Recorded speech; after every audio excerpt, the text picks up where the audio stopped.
Charles Elton, if that really was his name, chose to make an appearance here in a most unorthodox manner. But then he proved to be a most unorthodox individual.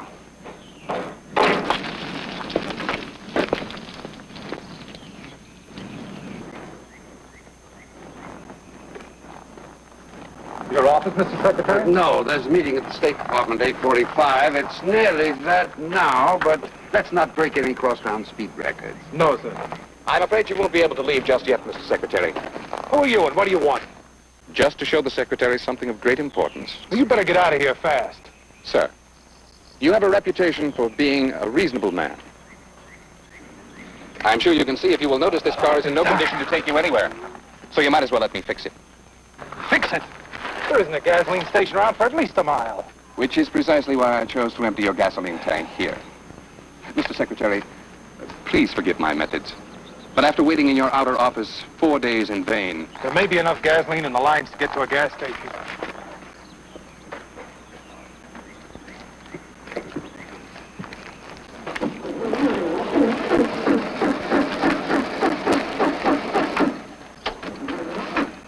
Carter, you'd best go and telephone for a taxi cab.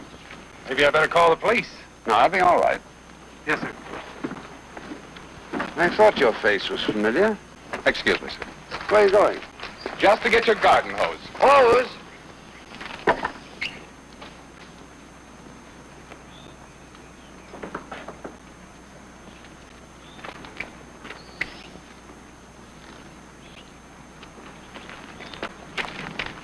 Here, what are you doing? Fixing it so you can drive to the State Department. Great Scott, man, you'll ruin the motor with water. Just water, yes. Well, do you think I sprinkle my lawn with gasoline? Mr. Secretary, please, relax. I assure you I'm not harming your high-powered engine in any way. There. That ought to do it. There's the little beauty. So, now for a moment to allow for the effervescence to distribute the chemical throughout the water. And then, you'll want to watch this, Mr. Secretary.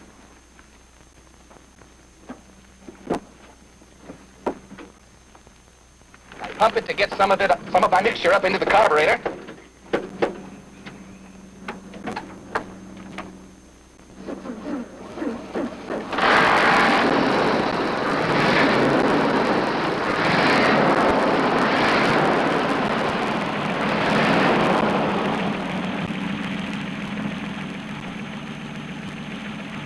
Get in, Mr. Secretary. I'll have you at the State Department in 3 minutes. I'm a very careful driver, sir. Where did you get the gasoline, Mr. Secretary?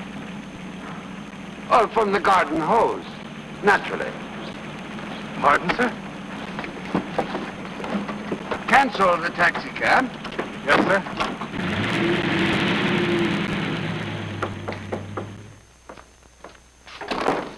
Good evening, Mr. Secretary. Good evening, Commander. Good evening, gentlemen. Secretary? Nice to see you. Gentlemen, this is Mr. Charles Elton. Commander Phillips, Colonel Willis, Mr. Garner. Each an expert in his own field. Mr. Elton, gentlemen, may very possibly have made the most important discovery since the development of the internal combustion engine. If he has what he appears to have, it would, to say the very least, accelerate the growth of world economy at an unprecedented rate, and aid greatly in giving the Allied war machine complete and overwhelming superiority. Where is this miracle, sir? Right here. I'm not surprised that you wondered, gentlemen. I could very well have been duped, but that's why we're here to find out. Is that the engine, Commander? Yes, sir. Now you're absolutely certain that the tank is empty, and that it has never at any time contained any fuel whatsoever. Absolutely, sir. Good. Colonel, did you get the water? Oh, yes, Mr. Secretary. Good. Where did you get it? I picked it up at the corner grocery store, sir. Oh, fine. Now, is there a clean glass handy? Oh, yes. Right here. Good, thank you. Would you pour some water in here, please, Colonel?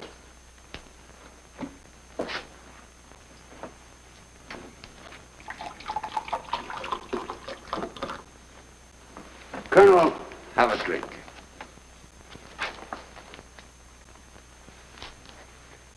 What's it taste like? Like water, sir. Just plain, ordinary water, nothing added? I'm sorry to say not, as far as I can tell. Mr. Garner.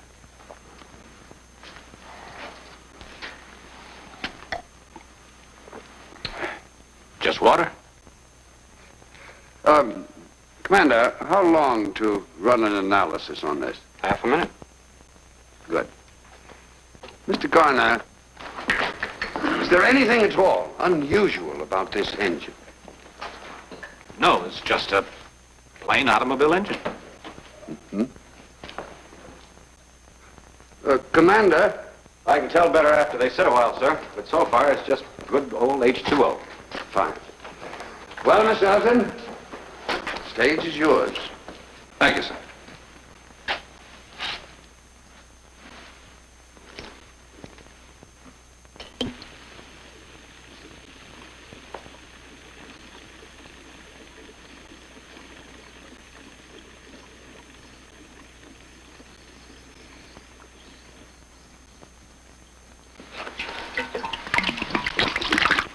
What are you doing? Just protecting myself, Mr. Secretary.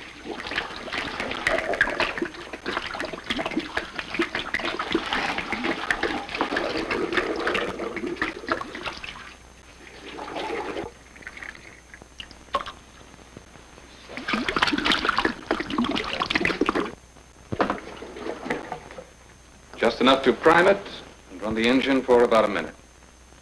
One provision, Mr. Secretary. Yes. You must permit me to consume every drop of the fuel. Well, sir, all the elements I use can be found on this planet. And perhaps some very clever chemist, after some hard work, might succeed in making an analysis. Then I would no longer have a secret, would I? And therefore nothing to sell. Yes, I see what you mean. Very well, you have my word.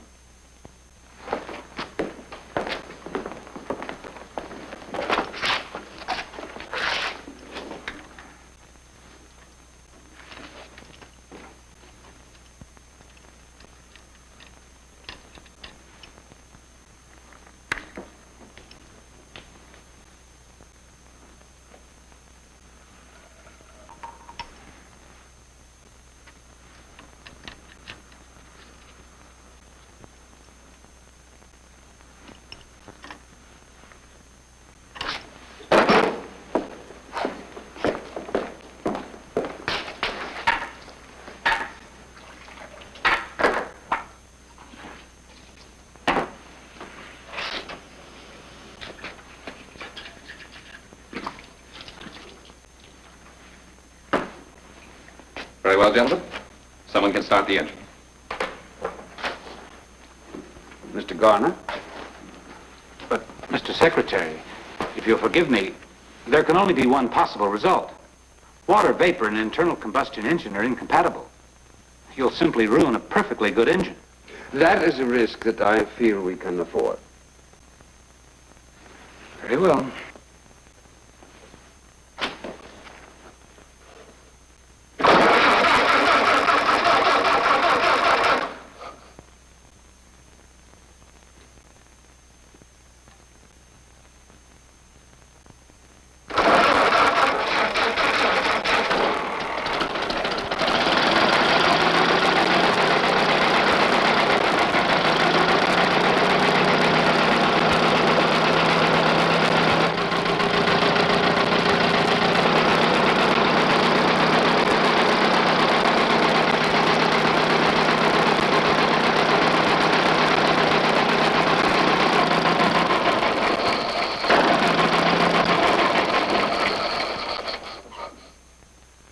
Well, gentlemen, what do you say? There's only one thing you can say. It's impossible. It completely defies the whole theory of internal combustion. Well, unless I'm dreaming, this will do everything you said it would. Unless we're all dreaming the same dream. Well, how much do you want for your formula? $10 million. Mr. Garner, you're employed in private industry. How much do you think he could get for this on the open market? Well, if it's what it seems to be, and can be produced cheaply, I guess there is no ceiling. That's a very good point. How much would it cost to produce this marvelous pill of yours? For a pill that will convert 10 gallons of water into 10 gallons of high-grade fuel, less than 2 cents. You guarantee that? Make the deal contingent upon it. That's fair enough.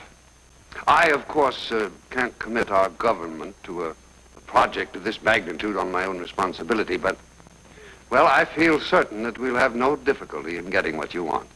Now, if you wouldn't mind just waiting in the other room for a moment, there are some things I'd like to discuss with these gentlemen. Not at all. I'll be with you in a very few moments. Take your time, Mr. Secretary.